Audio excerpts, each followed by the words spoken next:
The current climate at the moment is nervousness. Nobody really knows what's happening. There's no real government leadership at the moment for some reason. They're having infighting, aren't they? So it's really difficult for them to come up with what I call a real robust plan of how they're going to support different sectors. Construction especially is the backbone of the UK economy, and the support or the lack of support we've seen in government has been quite astounding. In one hand, they've taken away the red diesel tariff, so it's gone to white diesel now. All machinery is now paying 100% more fuel than cost than what they did before. Government definitely has a very key role to play in any behavioural change that we want the industry to follow. So need to invest in the latest technology, the latest material handling equipment, the smartest, most cost-effective equipment out there in order to be able to reduce their liability of sending material to landfill. So that's a very clear direction that central government can give the marketplace, which drives behaviours. To bring that into the sort of modern era of trying to reduce the carbon dependence that we have for operating machinery, we need to operate electric machines.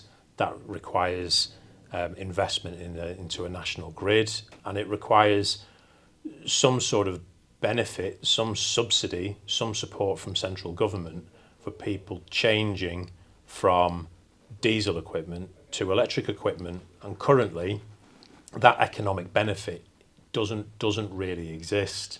For someone to make that change today, they have to really want to do it. There has to be other factors, has to be part of their direction of travel and not just the economic factor.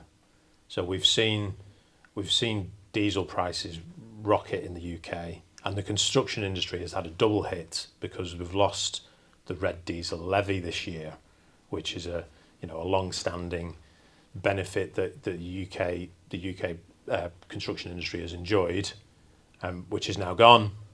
So they're paying full retail price for diesel, and that retail price has soared this year.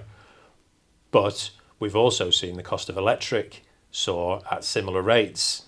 So the benefit for running the electric machines over the diesel machines isn't always there on just an economic argument. There has to be more reason for a customer to change their equipment to electric machinery.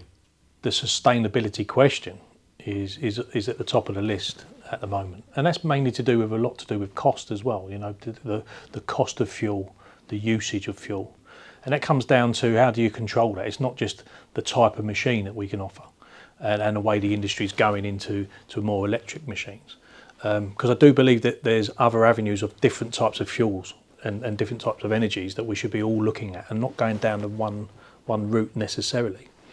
But training is an important thing. People don't realise that.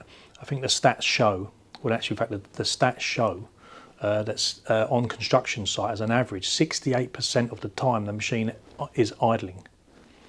Okay, so that's fuel being used and not being and you're not getting the production.